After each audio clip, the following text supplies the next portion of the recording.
Don't you dare talk back, you lazy piece of shit. You can't even cook properly. You are of no use to me. Next time you serve a blistered food to me, you'll meet your fate of divorce. You need to be taught a lesson. Mind you, if you repeat this carelessness, that will be the end of your happy married life. How dare you talk back to me? The next time you open your mouth, I'll shove in divorce papers on your face. My husband threatened me with a divorce after every small argument, so I decided to give him what he deserved. Hello, my name is Maria. I'm a 45-year-old housewife and mother of 2 beautiful children. This is my story of revenge on my husband Kevin, with whom I've been married for the last 20 years. We both were fun-loving, happy individuals in our early married days. Soon after my first kid, Glenn, was born. I left my job and became a full-time stay-at-home mom. After 2 years, I was blessed with a second child, Sam. They both have grown up now and are studying in college. I've dedicated all these years of my life to my husband and kids, managing the house and taking care of every need and want of the kids and my husband. Sometimes I feel that I have lost my identity. Over these years, running a race to become a perfect housewife to my husband and a perfect mom to my kids. Things were different from what it is now. Neither was I this timid and unambitious woman, and neither was Kevin this rude and a cruel man. A few years of our marriage were good when the kids were small and we were young. I failed to spot the time when exactly things started going south. I guess it was a gradual one. Kevin is a businessman and he's mostly busy with his work. I didn't complain about this because he was paying for the lifestyle for me and my kids. My kids went to the best school. They got the best education. We got the best food on our tables. And we went to the best places in the world for vacation. So if I had to give up on Kevin's time in exchange for all of these, I guess it was a fair deal. Kevin often missed important events of the kids, their parent-teacher meetings, their school's annual day, and sometimes even their birthdays. I console the kids, giving the same reason I gave to myself. Dad is busy with his work, darling. But don't worry, Mom is here as always. Dad is always busy. He doesn't have time for us. He works very hard to give us all the comfort. Let's support him, okay? Okay, Mom, you always take his side. Kevin's absence in most of the family events was concerning, although I tried my best to fill the gap so that the kids don't get affected. On the other hand, Kevin's attitude got colder with me. He left no opportunity to ridicule and belittle me. I bit my tongue and ignored this for most of the time until the conversation was between us. Things took an ugly turn when Kevin started criticizing me in front of the kids. It was a usual day when I was helping Kevin pack his business trip, and suddenly he started screaming at me. What the hell, Maria? Why is this suit not ironed properly? Oh, I think it got wrinkled while keeping it inside the closet. I'll iron it now. You spend the entire day sitting idle at home. Can't you take care of these things? This is ridiculous. I'm getting annoyed by your carelessness now. Sam was lying on the couch and he heard all of this. He couldn't bear Kevin's harsh words and he said, Dad, Mom works very hard for the whole day. How could you yell at her like this? Kevin was aghast at Sam's words. After a few moments of shock, he snapped at Sam. Don't interfere in your parents' matters. Get up and go to your room. Sam gave an angry look at Kevin. To kill the tension in the air, I jumped in. Sam, go and study in your room. I'll get you the breakfast in some time. Sam rolled his eyes and left. It was embarrassing for me when Kevin yelled in front of my son. I mean, the kids learn what they see. Kevin's temper was becoming harder and harder to deal with. His snarky remarks were getting on my nerves. Gradually, I and both my kids started hating Kevin's presence in the house. We waited for him to go to the office so that we could have a peaceful day at home. His business trips were a vacation for us. Kevin was always cranky when he was at home. The only time we would see him in a good mood was during his monthly house party. Kevin hosted a monthly party at our house for all his officials, business partners, close friends, and key members of the team. Needless to say, it was me who had to organize these every single month. It was fun earlier when Kevin used to partake in organizing events. We used to lay out the whole plan together, meticulously design the theme, finalizing the menu along with thousands other details.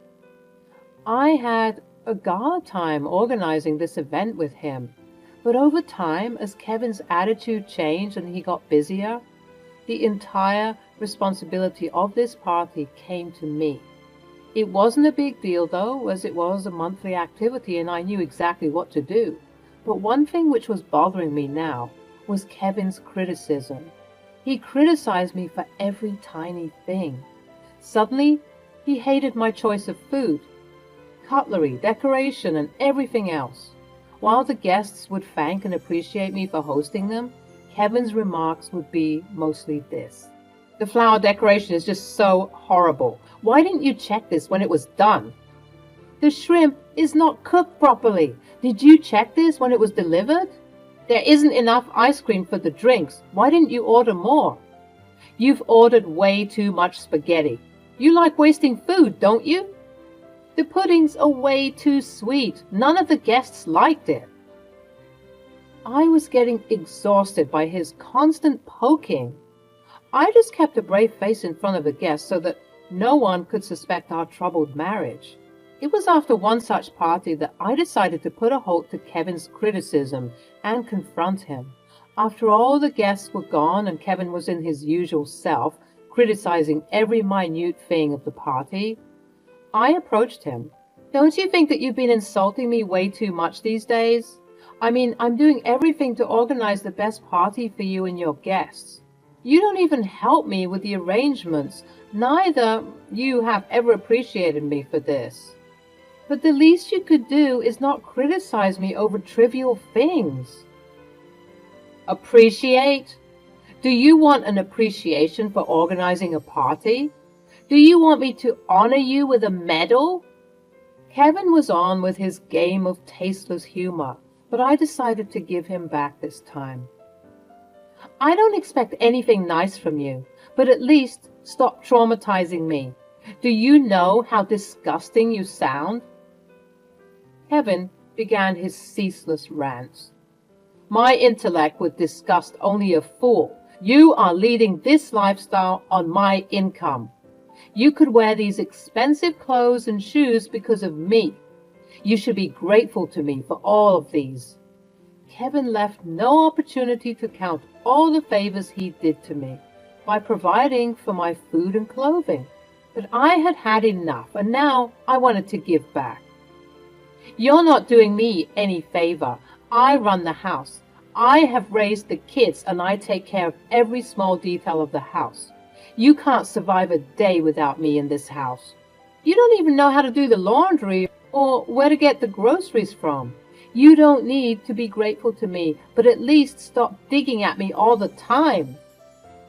You consider this, doing stupid laundry and dishes, as work? There are women out there who can manage both their work as well as their house seamlessly. They are beautiful, smart, and intelligent women. They are efficient in their work as well as perfect in household chores. What are you? A lazy housewife who spends her day watching TV on the couch. Looks like you're too mesmerized by the working woman, aren't you?" Kevin turned pale as if he was caught red-handed. He lost his temper and yelled, "How dare you talk back to me? The next time you open your mouth, I'll shove in divorce papers on your face." I was in shock. I didn't see this coming. I decided to put an end to Kevin's humiliation. I wanted to throw the divorce papers in his face and walk away from the marriage at that very instant, but I knew that my case is weak. I had no evidence of Kevin's monstrous behavior. I decided to gather evidence to show the evil side of Kevin to everyone. I meticulously planned everything. I was well aware of Kevin's daily routine and his trigger points, so I decided to install some hidden cameras in the living room and the dining space. The camera was set in a few days, and I began with my plan. The plan was to trigger Kevin so that he would react and his nuisance gets recorded. Kevin didn't need an extreme trigger. Even a 5 minutes late breakfast can instigate him to hurl abuses at me. One morning, I deliberately took extra time to serve breakfast. Kevin wants his breakfast to be served hot, as soon as he sits at the table. He sat at the table with the kids. "Where the hell is the breakfast?" "Just 5 minutes, honey. Meanwhile, have the orange juice kept on the table." After 5 minutes. "How long does it take to prepare a simple breakfast? I'm getting late for the work." "It's almost done. Give me 2 minutes." "Go to hell with your breakfast. I don't have bloody time to sit and wait for it." I rushed from the kitchen and served the sandwiches. The sandwich was roasted a little extra than usual. As soon as Kevin saw the sandwiches, he shouted, "The sandwich looks pathetic. You are serving me parched food." I picked up the sandwich deliberately to show on the camera and said, "It is not burned at all. It's just roasted for a minute longer. It's completely edible." "Don't you dare talk back, you lazy piece of shit. You can't even cook properly. You are of no use to me. Next time you serve a blistered food to me, you'll meet your fate of divorce." He took his bags and stormed out of the house. Me and the kids rolled our eyes and enjoyed the sandwich in peace. After a few days, it was time to record another piece of evidence. Kevin was getting ready for work, and he was not able to find his socks in the closet. He came out to the living room, shouting at the top of his voice, "Where the hell are my socks? Why is it not kept in its usual place?" "I kept it in the other drawer with the handkerchief. My bad." He gasped with exasperation and went back to the room. After a second, he again came out yelling, "There is just one pair of socks. What happened to the rest of them?" "Well, they're dirty. I forgot to send the dirty clothes to the laundry yesterday. I'll do it today. Don't worry." "How can you be so careless about your work? You just have one work, which is to take care of the house, and you slack in that too." "Kevin, there's a fresh pair of socks for today. I'll clean the other pairs today. Why are you making such a fuss about it?" "It is not about the clothes. It is about the discipline." Why am I talking about discipline in front of a useless housewife?" "Why are you always so mean to me, Kevin?" "You need to be taught a lesson. Mind you, if you repeat this carelessness, that will be the end of your happy married life." Saying this, he slammed the door of the bedroom, got ready for work, and left the house. After he left for work, I locked the room and pulled out the camera to check if everything got captured properly. I recorded several instances of such abuse and gaslighting, which was enough to prove my horrendous marriage. Every time Kevin raised his voice at me, I wanted to walk away at that very moment, but I held back. I was patiently waiting for the monthly business party. I had planned a surprise for everyone. This time, I had collected enough evidence to prove my divorce appeal. But I didn't want such an easy escape for Kevin. I wanted to humiliate him in the same way as he does to me. As the event was nearing, I was planning for this big day bit by bit. The event is organized on the lawn outside our house, and this time I ordered a big screen setup. In the invitation email, I asked everyone to send a brief video clip of themselves talking about their favorite adventure in life, which would be played in the monthly event. These activities add fun to an event, and everyone, including Kevin, liked this idea. Yes, you guessed it correctly. I plan to play these recordings at his business party. Everyone in his company should know about Kevin's true color. On the day of the event, after setting up all the arrangements, I came to my room to get ready for the final shot. I took longer than usual to get ready. The guests started coming, and Kevin was alone on the lawn greeting the guests. I knew he would be triggered by this. He marched into the room where I was still getting ready and howled at me. What the hell? What do you think you are? Are you a celebrity who needs so much time to get ready? No one is here to see your ugly face and your ugly makeup. So just get out of here and serve the guests. I didn't get angry at all. Instead, I was finally feeling happy that Kevin's true colors are going to be exposed in some time. I'll be there in 10 minutes. 10 minutes? I want to see you outside in the next 5 minutes, or else you meet your fate of divorce today. Sure thing. If you want a divorce so desperately, I'll fulfill your wish tonight. What? What did you say? You'll divorce me? And who would feed you? Who would pay for your clothes? Don't put your foot in your mouth. Just get out of this room and serve the guests. I hurriedly went out and greeted everyone. I was genuinely enjoying the evening with everyone, while Kevin was being his usual self, criticizing every bit of the arrangements by sending me an angry look whenever he could. It was time for the fun activity. The setup was ready and I played all the videos one by one that the guests had sent. While everyone was enjoying each other's video clips, I went to my room to gather the final footage which I recorded that very evening. I realized that the camera placed in my room was still on. I opened the last recordings of the room to trim out the unnecessary part, and guess what? Something unexpected got recorded into the camera, which I'd never imagined. After I hurriedly came out of the room, leaving the hidden camera on, my husband sneaked into the room with his colleague who works in a senior position in his company. Although they switched off the light and nothing could be seen in the dark, the footage of them sneaking inside the room and switching off the lights was enough to throw hints of what happened there. And of course, the sound got captured. That was the last nail in the coffin. My body was shivering with anxiety. I was skeptical about whether to show this or not, but at that very moment, I heard a voice, which was of Kevin. Why the hell are you in the room again? The projector screen has stopped displaying. Just go and fix it right away. The guests are waiting for it. The next time I find you resting in this room again during the party, I'll ensure that you get punished for your laziness. I didn't say a word, but I knew what I had to do. I went outside and fixed the screen and added all the footage to the playlist. I held the remote of the screen firmly in my hands as I wait for the horror show to begin. As the videos of the assault started, everyone's faces turned pale. They started staring at each other in shock. Kevin was having a gala time with his clients when he noticed himself on the screen, hurling abuses at me, gaslighting and humiliating me. Kevin was parched with anger and frustration. 7 hells broke loose on him that evening. He pounced on me. Stop this right now! He tried to snatch the remote from my hands, but in the presence of his business partners and clients, he could not do anything. It was my time to avenge the trauma and humiliation I was subjected to in all these years. This is just a trailer, the recordings of the full movie, which will be sent to the police.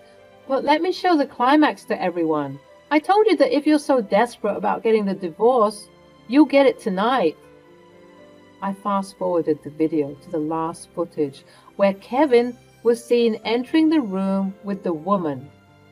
I stopped the video right there. That glimpse was enough for everyone to understand what was happening. No one expected the evening to turn out like this. Kevin's mistress left the party in a hurry, hiding her face.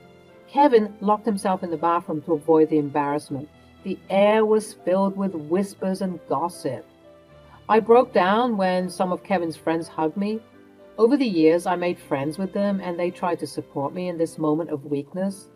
I felt bad for my children that they had to undergo this trauma, but to my surprise, they patted me, saying, "Well done, Mom. I'm so proud of you.